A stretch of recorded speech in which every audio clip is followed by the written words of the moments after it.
azabastinda Kagame yarukuye ku muheto n'ababunze amagambo byari byabananiye. Umunyarwanda umwe yaragize ati umugisha w'Imana uravukanwa, undi nawe aragira ati nta kure habaho Imana itakura umuntu kandi nta kure habaho Imana itageza umuntu.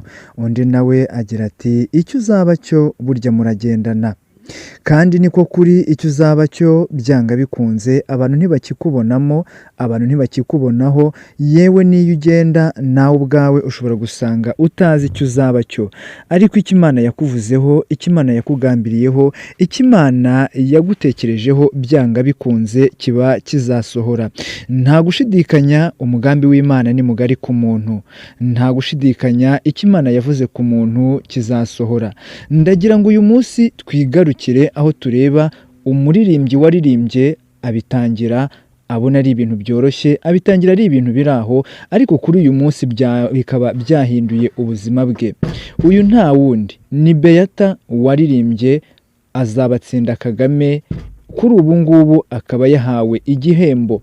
Mu gihembo yahawe harimo igihembo cy'uko yahawe inzu nziza yubatse mu buryo bwa kijyambere. Si ibyo gusa kandi uyu Beatha abana be bose bagomba kurihirirwa amashuri yaba abanza ndetse n'ayisumbuye kugeza bayarangije. Musengimana Beatha waririmbye indirimbo azabastinda yifashishijwe cyane mu kwamamaza Perezida Paul Kagame, umukandida wa FPR Inkotanyi mu matora y'umukuru w'igihugu. Kuri ubu ngubu yahawe igihembo. Nyuma yo gukora iyi ndirimbo ikamamara cyane, Beatha yaje guhabwa amashimwe atandukanye kugeza ku nzu ubu ngubu yamaze gushyikirizwa, akaba yahawe uburenganzira bwo kuyibaho.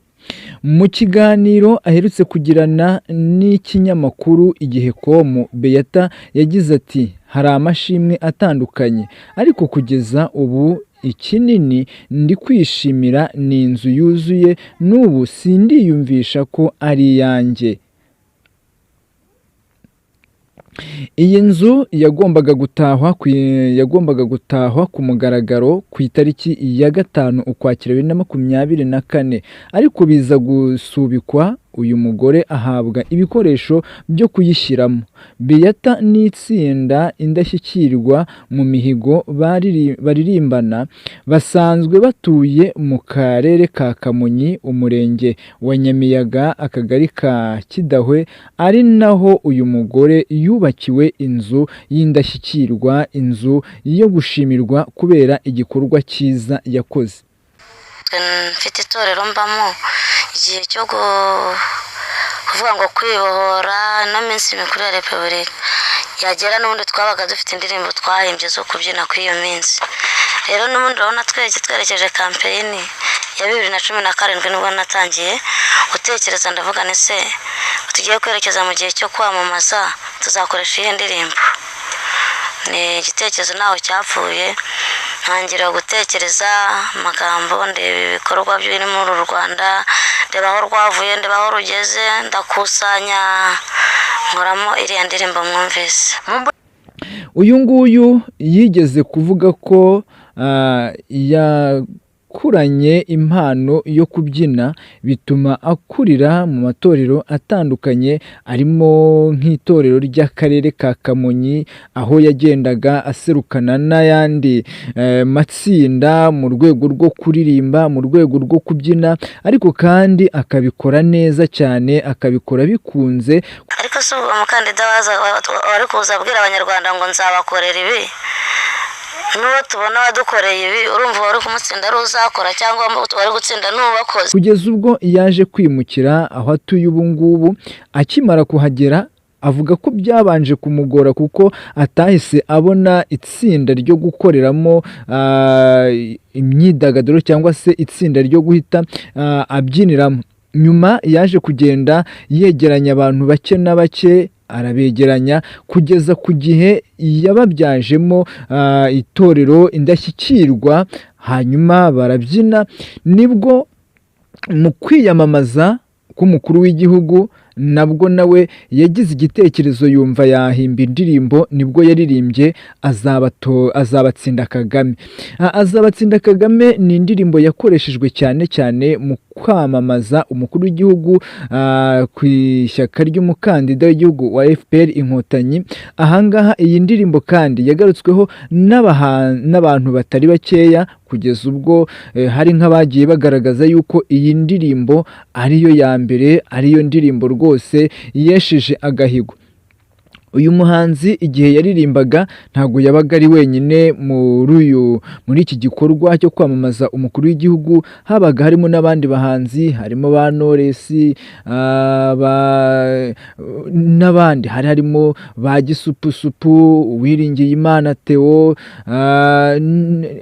bari bahari benshi rwose bararirimba. Ariko mu kugenda baririmba biza kugaragara yuko iyi ndirimbo yari irimo amagambo aryoshye kandi irimo amagambo y'indashyikirwa, afite ubuhanga ndetse yamamaza kuko.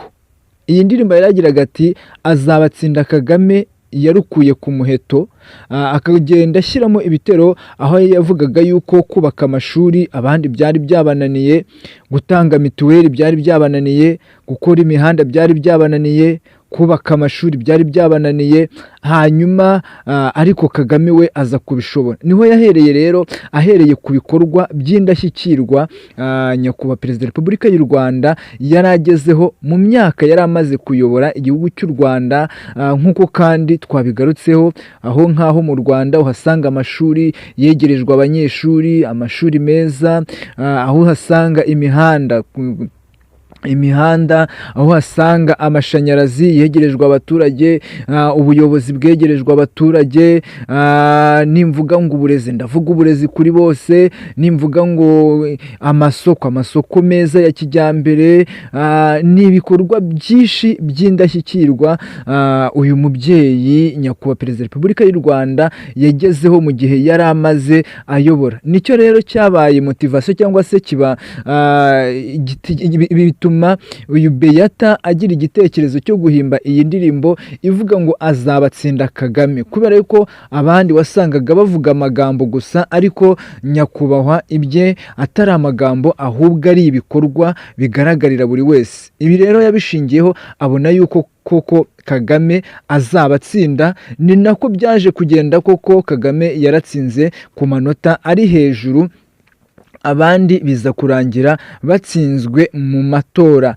Kuri ubu ngubu rero uyu Beatha akaba yashyikirijwe igihembo cyo gushimirwa, nicyo nashingiyeho mvuga ngo icyo uzaba cyo muragendana. Beatha urebye inzu yabagamo, nk'uko wenda muri kuyibona ku mashusho, inzu yabagamo yari inzu iri aho mbese idashamaje, ariko icyo uzaba cyo kuko kigendana, Imana yamukuye muri iyi nzu, reka mvuge ngo yamukuye muri aka kazu, imujyana mu nzu nziza ngari, irimo amakaro, irimo dushe, amatuwarete, igipangu, inzu ifite purafo. Ni inzu nziza cyane, rero niyo mpamvu navuze ngo icyo uzaba cyo muragendana. kandi nimbivuga nawe uze kubyumva, urahita usanga koko nta hantu habi Imana itakura umuntu, nta n'ahantu heza kure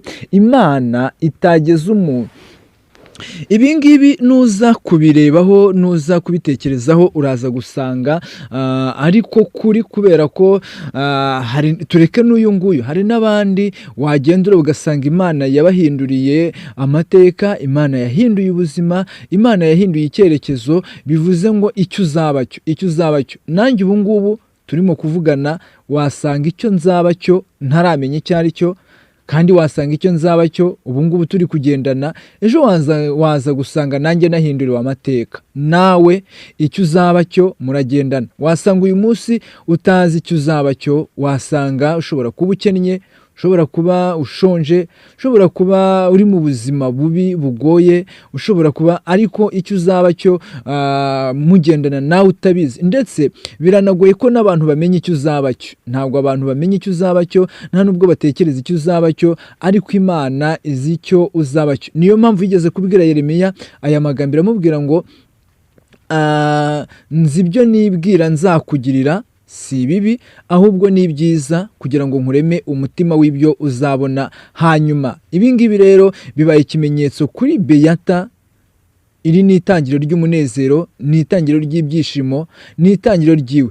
Mu gihe Musengimana yari amaze kwimukira muri Kigali, igihe Musengimana yari amaze kwimukira muri aka kagari ka Kidahwe, aho yubatse inganzo ye, yakomeje kumutigitira. Mu gihe Musengimana yari amaze kwimukira